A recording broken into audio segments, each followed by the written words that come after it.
therapist Kristin Jacobson. Hey everyone, I'm Kristin, the anxiety therapist, and today I want to talk about how to survive holiday anxiety without losing your shit. So the holidays are supposed to be a time of joy, celebration, and connection, but for a lot of people, this just isn't the case. And it's less about those cheery moments and really more about juggling family dynamics, travel, the pressure to meet everyone's expectations, etc. So just know, if you're feeling anxious about the holidays approaching, you're not alone, and there are actually ways to manage this overwhelm. So I want to break things down a little bit and tell you what causes holiday anxiety and then what you can do about it so that you can have some more practical strategies for finding some calm amid the chaos. So the stress of the holiday season can really come from this cocktail of emotional triggers.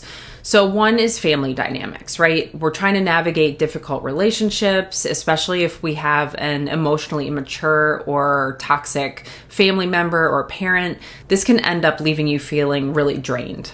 There's also time pressure, right? The endless to-do lists, the shopping for gifts, travel plans, it can all feel really overwhelming.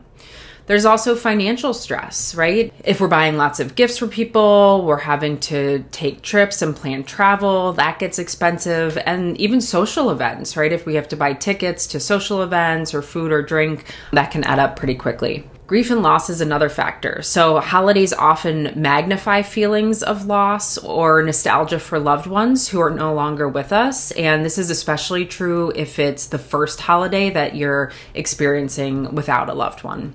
Then there's perfectionism, this need to create a perfect holiday or a perfect party or event, which can really lead to unrealistic expectations and put undue pressure on you. So from a physiological perspective, these stressors essentially activate your body's fight or flight response. So what happens is your system gets flooded with stress hormones like cortisol and adrenaline. And then over time, this can be really depleting and lead to exhaustion, irritability, difficulty focusing, things like that. So the good news is that you can actually interrupt this cycle with some intentional actions. So I want to share with you some practical tips for lowering holiday anxiety. Number one being managing your expectations, right? It's really easy to fall into the trap of expecting the holidays to look like a Hallmark movie or that Instagram post you're sort of aspiring to be like. But the reality is that difficult family members don't magically become kind, and not everything will go as planned. So research on emotional regulation shows that accepting situations as they are can really reduce stress and prevent emotional burnout. As humans, we all experience distress, and it's when we fight against the reality and we have a hard time accepting the reality of the situation and we resist it, that's when suffering occurs. So we can avoid some of that extra suffering if we practice acceptance of what is actually happening. I know this is much easier said than done, and that's why therapy can be so beneficial during this season. But if you don't have the opportunity to work through this with someone, really focus on accepting things as they are and leaning into what it is that you can control. So some other ways to apply this are by setting internal boundaries. So acknowledge that you can't control others' actions, but you can control your responses. So repeat to yourself, I can't change them, but I can choose my reaction. And that will allow you to feel a little bit more in control and accepting. You also want to focus on good enough. So instead of aiming for perfection, just aim for 85, 90%, right? Reducing perfectionism can really lower anxiety. And for example, I love cooking and hosting, and I really used to struggle with creating the perfect event, be it Thanksgiving, Christmas, my kids' birthday parties. So ever since I've just accepted good enough and aimed for sort of that 85, 90%, it's really been so freeing to let that go. Number two is navigating difficult family members. So especially if you're dealing with an emotionally immature or narcissistic parent, the usual advice, like setting boundaries or having open communication and honest conversations, that might actually not work. So why is this? Well, these individuals often lack the communication skills and emotional regulation and self-awareness to engage in mature discussions. So they might see boundaries as a challenge rather than a guideline, like a healthy guideline. So some strategies that work with emotionally immature parents or relatives. One is to stay neutral. If a family member provokes you, try to use non-reactive phrases like, oh, that's an interesting perspective. This kind of diffuses the situation without escalating conflict. You also want to stick to safe topics. So avoid conversations about politics, religion, unresolved family drama, anything that's going to get somebody really emotionally amped up. And you want to redirect discussions to lighter subjects, like maybe some shared memories or favorite holiday traditions, things like that. And then you can also visualize detachment. So you can sort of picture this protective bubble around yourself to help create that emotional distance. And remind yourself that their behavior actually says more about them than it does about you. So you want to try not to personalize everything. Number 3 is to protect your time and energy. One of the best ways you can manage holiday stress is to be really intentional with your time. A lot of times we'll find ourselves overcommitting, and this can leave you feeling really resentful and drained, while undercommitting can lead to guilt. So the key is really finding that balance. So how can you apply this? Number 1 is to plan an exit strategy. So whether it's a phrase like, I need to step outside to make a phone call, or maybe setting a specific time to leave, having an escape plan can give you more control over your interactions. You also want to limit solo interaction. So if a particular relative tends to criticize or provoke you, try to stick to group settings where their behavior might be more moderated and you have other people as sort of a buffer. And then you want to say no gracefully. You don't need to attend every single gathering or fulfill every request. So using phrases like, I appreciate the invite, but I can't commit this time. That's a way to express appreciation for the invitation, but also maintaining that boundary and saying no. And then when anxiety strikes, grounding techniques can really bring your focus back to the present moment. And these methods work because they engage your 5 senses and distract your mind from that ruminating or spiraling or going down the rabbit hole of negative thoughts. So some techniques to try. One of my go-tos is the 5-4-3-2-1 method. You want to identify 5 things you can see, 4 you can touch, 3 you can hear, 2 you can smell, and 1 you can taste. And this mindfulness exercise really helps to calm your nervous system. You can also, if you don't want to go through all 5 senses, you could just use vision and, see how many red things you can find in the room or how many square things you can find in the room.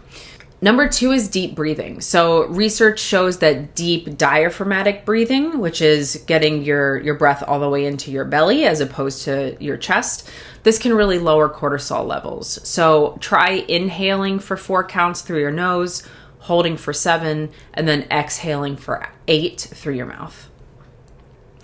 You can also try progressive muscle relaxation. This is probably best to do guided. So if you just type these search words into YouTube or Google, you'll probably come up with a lot of guided meditations for this. And essentially what you're doing is you're tensing and relaxing each muscle group in your body, starting with your toes and working your way up. And this really helps release physical tension tied to stress and gives you some more insight into what your body feels like when you're in a state of tension or anxiety versus when you're in a more calm state. Sometimes we don't even know that we're tense. And then another one that I really like is to step outside in the winter air. So if you live somewhere with 4 seasons, like we have here in Chicago, then it's probably quite cold out right now. I think it's something like 10 degrees today here. It's crazy. But research suggests that this stark change in temperature, especially cold temperature, can help regulate your nervous system and make you feel more grounded. And then finally, you want to address aftermath overthinking. So I'm sure a lot of us have experienced a time where we were replaying an awkward conversation in your head for hours or even days after a family gathering or a social event. Well, this is very common and you're not alone. This kind of rumination, unfortunately, though, helps keep your anxiety alive long after the event ends. And there's nothing you can do about it, right? You can't go back and change the past. So it's very emotionally and mentally depleting. So how can we break this cycle? One is to journal it out. So writing down your thoughts can really help you process through some of these emotions and identify patterns. And expressive writing actually does improve emotional regulation because you're getting it out. Then you can ground yourself. So if you catch yourself overthinking, you really want to bring your attention back to the present, and you can use some of the grounding techniques that I mentioned earlier. And you can use reframing. So you can shift your perspective by asking, what's the most compassionate way to view this situation? This is going to feel very foreign because it's likely that you're experiencing a lot of anxiety or anger or frustration toward the other person. But try getting curious about why the other person may have acted in a particular way instead of being judgmental. Maybe they were also experiencing holiday anxiety, or maybe they were already on edge from another conversation they'd had earlier that day. So again, try not to personalize everything. Try to see where that other person may have been coming from, even if their words or their actions elicited some type of negative emotional response in you. And self-care is going to be essential, right? This is sort of your secret weapon. So when you prioritize self-care, you actually build resilience against stress. And if holiday anxiety is depleting your emotional energy, then you need to replenish that energy with acts of self-care. That's the only way it's going to be sustainable for you. So some simple self-care ideas. One is to schedule time for yourself. So block off a chunk of time where you're doing something you love, whether it's reading, exercising, binge watching your favorite show, whatever. I know I'm somebody who gets very overstimulated by excessive socializing, and this really depletes my social battery and my energy overall. So I'm very mindful about carving out alone time so that I give myself the opportunity to recharge. Staying active is really helpful. Any type of physical activity releases endorphins, and this naturally improves your mood and reduces stress. So it doesn't have to be a full-blown workout. You could just go for a brisk, 10-minute walk, and that's a way of moving your body. And then set technology boundaries. When we're off from work, a lot of us are spending a lot of time on our phones, on social media, but you want to really limit your time on social media so that you don't expose yourself to those curated holiday posts that can really trigger comparison and feelings of inadequacy. So just be very mindful of that.